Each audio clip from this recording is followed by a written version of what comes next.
Hello म चाहिँ अब एन्सर दिन आएको ड्याम एन्सर दिन्छु हैन। अब के भन्नु, अब त मलाई सुरु गर्न पनि आउँदैन। अब कसरी गर्नु, hello guys welcome to my new blog भनौँ क्या, अब क्युएनए क्वेसन भनौँ होइन, क्वेसनको एन्सर भनौँ होइन, जे भयो नि भनिदिनु त के जान्छ होइन। अब म ट्याक अस्ति त तपाईँहरूले के भन्छ कमेन्ट गर्नुभएको थियो, त्यसको सबको रिप्लाई दिन्छु। अनि सब्सक्राइब चाहिँ हान्नुपर्ने हुन्छ है, तपाईँलाई दिन्छु। म सबैको रिप्लाई ड्याङ ड्याङ दिन्छ। म कसरी दिन्छु थाहा भएन मलाई, अब जसरी भन्न आउँछ त्यसरी दिन्छु। अब यो झापालेहरूको चाहिँ के हुन्छ भने अलिक बोली अलिक ठाडो हुन्छ क्या होइन, त्यही भएर अलिक बोली ठाडो हुन्छ। अलिक बुझ्नु है, मिलाएर बुझ्नु ल है, अलिक मिलाएर टक्क बुझ्नु न है। सुरु गरौँ है। तपाईँलाई चाहिँ के सोध्नु छ है, पढ्छु म ड्याङ पढ्छु है। सुरुमा भन्नुभएको छ हाम्रो के भन्छ मिस चौहानले, भाउजू कहिले रिभिल गर्ने त दाइ अरे, गर्दिन आऊ भन्नु मिल्दैन। छैन भाउजू मेरो चाहिँ, आइएम सिङ्गल भन्नु के भनौँ होइन, त्यस्तै भाउजू साउजू छैन क्या अहिले, कहाँ उमेरै पुगेको छैन भाउजू साउजू ल्याउन। अब रिभ्यू त पछि बिस्तारै गर्नुपर्छ, अब अझै ठुलो हुन्छ, पैसा कमाइन्छ, जब आफ्नो खुट्टामा उभिन्छ अनि म रिभ्यू हानिदिन्छु, जो हुन्छ त्यतिखेर टक्क हानिदिन्छु होइन। अनि झापाको कन्डिसन कस्तो छ त बालेनको भन्नु चाहिँ एकदम बवाल छ। जित्ने हाम्रो बालेन सरले हो, जित्नै पर्छ। अब बालेनजीले जित्नुपर्छ। अब धेरै भयो बुढोहरूले चलाएको देश, खाए पनि अब यही युवाले खाओस् क्या, बुढोहरूले धेरै खाइसके होइन। अब युवाले नै खाओस् भन्न चाहन्छु म चाहिँ, लुटोस्, बुढोहरूले धेरै लुटिसके। जन्मेदेखि त्यही केपी ओली, प्रचण्डे, कोको शेरबहादेव ह्यान्थ्याङ सब तिनीहरू सुनेको हामीले होइन। अब चाहिँ टक्क बरु युवाले खाओस्, अरूले नखाओस् है, त्यही भन्छु म। एकैछिन है होला अब होइन। अनि त्यसपछि अनि के भन्नुभएको छ हाम्रो अर्को के भन्छ प्रविता शर्माले चाहिँ प्रविता शर्माले झापाको कन्डिसन कस्तो छ भन्नुभएको छ, त्यो सुन्नुभयो होला। झापाको कन्डिसन एकदम राम्रो छ, जहाँसम्म लाग्छ हाम्रो बालेनले नि जित्नुहुन्छ, घन्टीले नि जित्नु पर्छ पनि, धेरै आशा छ हामी माथि बालेनसँग, यस्तो चाहिँ नहोस् है।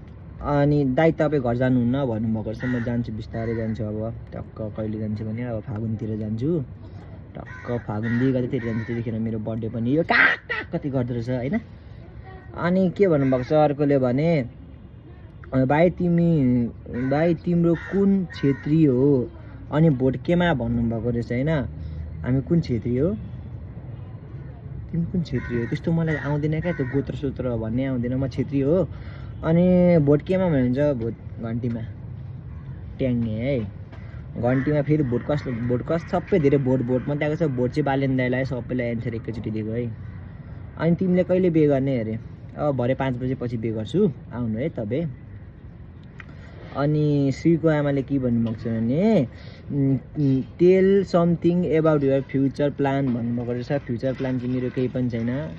फ्युचर प्लान भनेको मेरो अब खोलामा पौडी खेल्ने, उल्टी हान्ने, त्यो मलाई यस्तो सिधा यस्तो उल्टी मात्रै हान्न आउँछ क्या, अब यस्तो उल्टी सिक्नुपर्ने छ। अनि खलासी बन्न मन छ जिस्केको, तर अब हेरौँ के हुन्छ, जिन्दगीले कहाँसम्म पुऱ्याउँछ, अब त्यही हुन्छ। त्यस्तै छ फ्युचर प्लान। अब पछि सोचौँला फ्युचर प्लान पनि। अनि सुशीलले चाहिँ के भनेको छ नि त है, तिम्रो कतिवटा गर्लफ्रेन्ड छ भनेको छ नम्बर 1 मा होइन। मेरो गर्लफ्रेन्ड चोकमा छ क्या, एउटा बानेश्वरमा, एउटा गौशालामा, उता थमेलमा, चोकमा छ मेरो गर्लफ्रेन्ड ल सुशील। अनि एज कति भयो भन्नुभएको रहेछ। एज चाहिँ मेरो कति भयो भने ठ्याक्कै 20 भयो। अनि श्रीकामाले फेरि अर्को सोध्नु भएको छ, के भन्छ दिदीको माया धेरै लाग्छ कि मम्मीको भन्नुभएको रहेछ। एउटा आँखा फुटाम कि अर्को आँखा फुटाम भने जस्तो क्वेसन नसोध्नु न, दुइटैको लाग्छ नि हौ त्यच। अनि गर्लफ्रेन्ड छ कि नाइ भन्नुभएको रहेछ। गर्लफ्रेन्ड छ कि नाइ भन्नुभएको रहेछ। गर्लफ्रेन्ड चाहिँ मेरो छ भन्न मिलेन, छैन। अब बनाउने भने सोचिरहेको छु, यस्तो राम्रैले हेर्नुहुँदैछ भने चाहिँ मेसेज गर्नु होला भन्नु क्या। छैन गर्लफ्रेन्ड बनाउनुपर्छ, बिस्तारै सोच्नुपर्छ। मैले भनिसकेँ त अघि नै, जब अब आफ्नो खुट्टामा उभिने हुन्छु अनि त्यतिखेर चाहिँ बनाउँछु म है। अनि अर्को मनु थापाले के भन्नुभएको रहेछ भने तपाईँको बिग फ्यान अब के भन्नुहुन्छ मलाई भन्नुभएको रहेछ, म थ्याङ्क यू भन्छु तिमीलाई, अरू केही भन्दिनँ है।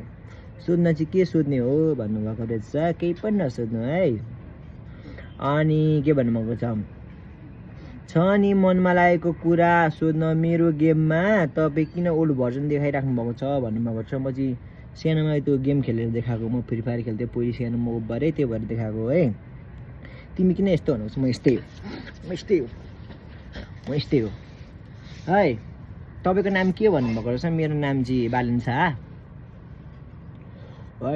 अनि अन्त सबै इमोजीहरू मात्रै छ, कति इमोजीको पनि रिप्लाई दिनु अब म।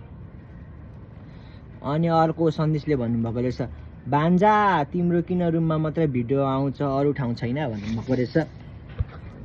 देखाइदिउँ, यत्रो ठाउँ छ, कहाँ खिच्नु भन् त भाइ भिडियो होइन। कतिमा पढ्छौ भन्नुभएको छ, म ब्याचलर फर्स्ट इयर। अनि सरुले बाई भन्नुभएको छ, बाई बाई है। अनि के भन्नुभएको छ, मलाई तिम्रो दिदीसँग भेटाउ न भन्नुभएको छ। भेटाउँछु पछितिर है, प्रोग्रामतिर जानु भेट्नुहुन्छ है। अनि अजयले बाई भनेको छ, बाई बाई। अनि when you follow back me भनेको छ, लु अहिले फलो ब्याक दिइहाल्छु ल मैले तिमीलाई पनि। अर्को पढौँ है, अर्को पढौँ ल। भोट केमा भन्नुभएको छ, भोट घन्टीमा। ब्लग बनाउनु न अरे बनाउँदैछु अहिले, अब हेर्नु यसमा कतिको माया आउँछ त्यही अनुसार म ब्लग चाहिँ दामी दामी हालिदिन्छु। अनि उहाँले के भन्नुभएको छ भने, प्यारो भाइ हाम्रो झापाको सान हो कि क्या हो, सानै हो, नमस्ते झापाको सान भन्नुभएको रहेछ होइन। दिदीलाई सधैँ माया गर्नु हुन्छ, म गर्छु है माया मेरो दिदीलाई है। तिमी जस्तो भाइ देख्दा खुसी लाग्छ, जबकि यहाँ यस्तो पापी दाइ भाइ पनि छन् जसले श्रीमती र परिवारलाई ब्यालेन्स गर्न सकिरहेको छैनन् अरे। हो, सकेको छैनन्, ब्यालेन्स गर्नुपर्छ भन्छु है। तर तिमीलाई देख्दा आफ्नो भाइ जस्तो लाग्छ भन्नुभएको रहेछ। आफ्नै त भाइ हो तपाईँको, म सबैको नेसनल भाइ हो। माइतीको फिल हुन्न थियो होला, सधैँ परिवारलाई साथमा हुनु है भाइ भन्नुभएको रहेछ। हुन्छ म साथमा, आफ्नो परिवारको त जहिले साथमा भइहालिन्छ नि, जस्तै कठिन आए पनि, जस्तै हावाहुडी बाढी आए पनि आफ्नो परिवार भनेको आफ्नो परिवार हो। अनि केटीले चाहिँ के भन्नुभएको छ, फ्री फायर खेलेगा भन्छ, नै खेलेगा, यस्तो बच्चा सच्चा काम अहिले नै गरेको। आजकल दाइ राजनीतितिर लागेको छ, आजकल म पुरा उयो हेर्छु क्या, आजकल बालेन सबैतिर हेर्छु आजकल। त्यही भएर मलाई गेमतिर इन्ट्रेस्ट उडिसक्यो आजकल चाहिँ। नेपालको माया लास्ट लाग्न थालेको छ होइन। एदेखि अन्जना भन्नुभएको छ, बी फर विकास तिमी किन यस्तो हुन्छ, म यस्तै हो। झापा कहाँ हो घर भाइ भन्नुहुन्छ, मेरो घर झापा चाहिँ बिर्तामोड हो, झापा बिर्तामोड। अनि सुरुङ्गा थाहा छ भन्नुभएको छ, सुरुङ्गा थाहा छ नि, मेरो मामाको घर हो, म सुरुङ्गातिर आइरहेको हुन्छु यस्तो बेला बेला। बिन्दु चौहानले चाहिँ के रहेछ भने, दिनमा कतिवटा चोट खान्छस् लेखी रहेछ, म खाँदिनँ है, मैले अहिले छोडिसकेँ। त्यही भएर यस्तो मलाई मानसिक टचर दिने कुरा नगर त, मैले छोडिसकेँ भनेको कुरा मलाई ल्याङ नगर है। तपाईँले पनि चोट खानु चाहिँ छोड्नु होला भन्छु म, अरू त केही छैन ल। धन्यवाद। अब ब्लग सक पनि म बिस्तारै हाल्छु, अब यो भिडियो पनि अब ल्याम्मै हालिहाल्छु, तर कसरी हाल्ने थाहा छैन। यो फोन यस्तो सिधा छ, कस्तो भएर आउँछ पनि थाहा छैन। सबले साथमा सपोर्ट गरिदिनु होला, सब्सक्राइब पनि हानिदिनु होला भन्न चाहन्छु। धन्यवाद, लभ यु साथीहरू।